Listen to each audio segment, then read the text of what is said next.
This jungle was painted by a man who had never seen one. Not once. Not as a traveller, not as an explorer, not as a witness standing under this rain. Henri Rousseau worked at the city toll in Paris. He was badly paid. His job was quiet enough that it left him time to paint. Critics laughed at him. And still, this tiger comes out of the leaves as if the whole forest has been waiting for you. So where did the jungle come from? Not Mexico, not travel, not a jungle remembered from life. The jungle he never saw, Henri Rousseau.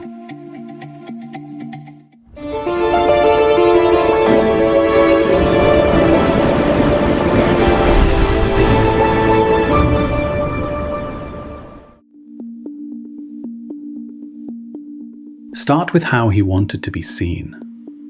In the self-portrait, Rousseau does not paint himself as a hobbyist squeezing art around a day job. He stands there like the role has already been granted.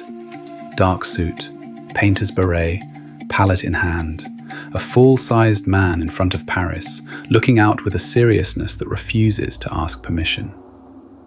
The records make the contrast smaller and stranger. A modest city toll job. A nickname from that job, douanier, the customs man. A life lived close to ordinary paperwork and ordinary money. But this is the first shape of the film. He paints the identity before the world gives it to him. And once you see that, the jungle becomes less like an escape. It becomes a claim. When Rousseau sent his work into public view, people knew how to laugh at it. At the Salon des Indépendants, the awkward bodies, the flat space, the strange movement, all of it made him easy to dismiss. Critics mocked the drawing, the anatomy, and the movement. That reaction matters because it is the trap. If you accept the laugh, the story is over. But not everyone laughed in the same way. Pizarro noticed value and tone in the early work. Vallotton looked at the tiger in Surprised and took its force seriously. So hold the question open. Was Rousseau bad at painting, or had trained eyes forgotten how to read what was in front of them? Leave the tiger for a moment. Leave the painting and step into Paris. Rousseau had an answer when people asked when he had seen the jungle. He said, Mexico. But later biographers placed his service in Angers, and the route changes there. Mexico becomes story, not proof. The stronger answer is closer and stranger. The Jardin des Plantes, the botanical garden. Palms, caladiums, exotic leaves under glass. Nearby, the sounds of caged animals.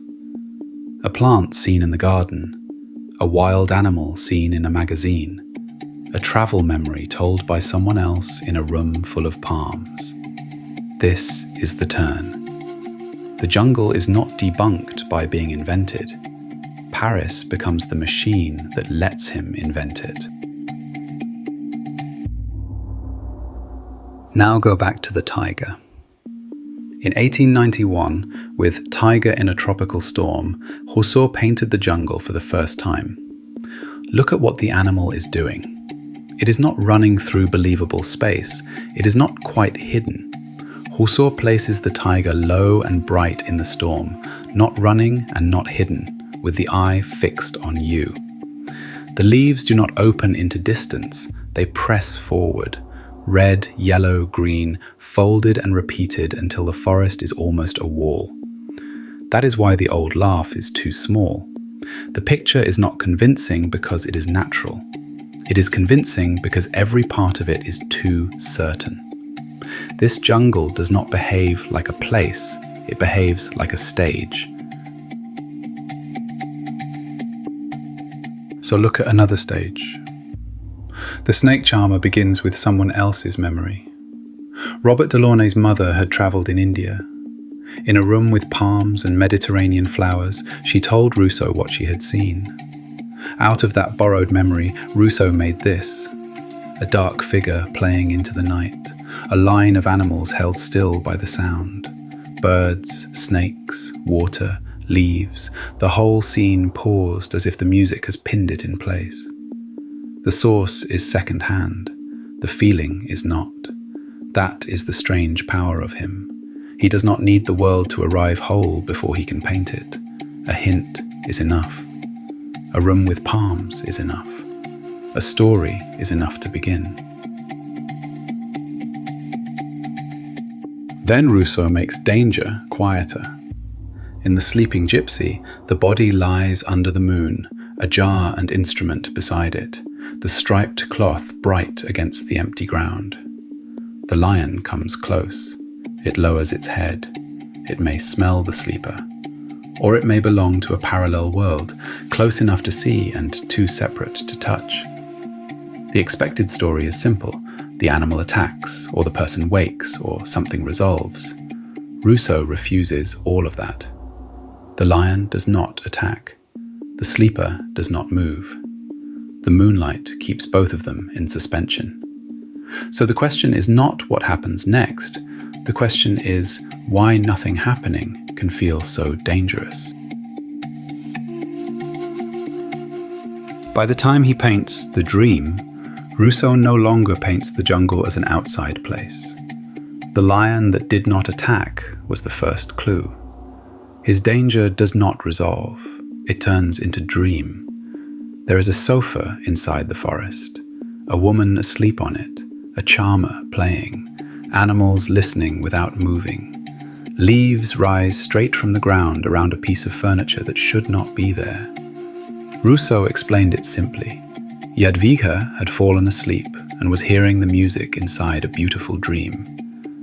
But the simple explanation does not close the picture, it opens it. Whose dream is it? Hers because she sleeps, his because he painted it, ours because we are the ones standing awake in front of it. No answer is clean enough. It is a dream space made from leaves, animals, music, and a sofa that should not be in a forest. Now return to the man in the self-portrait. In 1908, Picasso bought a Rousseau portrait and put it in his studio. Then he organized a party for Rousseau at the Bateau Lavoir. The scene sits exactly where this story belongs, between joke and honor. Picasso had placed Rousseau's portrait in the studio. Now Rousseau himself was being staged beneath a sign that said, "Honor to Rousseau." The ceremony is funny. It has to stay funny. But it is not only a joke. The mocked painter is now being honored in Picasso's studio, while the joke is still visible around him. The laugh is still in the room. It just no longer owns the room. So come back to the first jungle. The facts have changed what you are looking at. Not a travel record, not Mexico, not an artist proving he had stood under these leaves. A city toll employee, a botanical garden, a magazine animal, a borrowed memory of India, a sofa in a forest, a lion that does not attack, a tiger that waits in a storm. Line them up, and the insult begins to fail. The banquet was not pure joke, and it was not pure coronation. It was the moment the laugh stopped being enough. The flatness is not nothing. The stillness is not nothing. The crowding is not nothing. This is how a man nobody had authorized made a world that painters could no longer treat as only a joke. Rousseau's jungle was never proof that he had traveled. It was proof that painting could travel without him. The jungle he never saw, the one he made visible.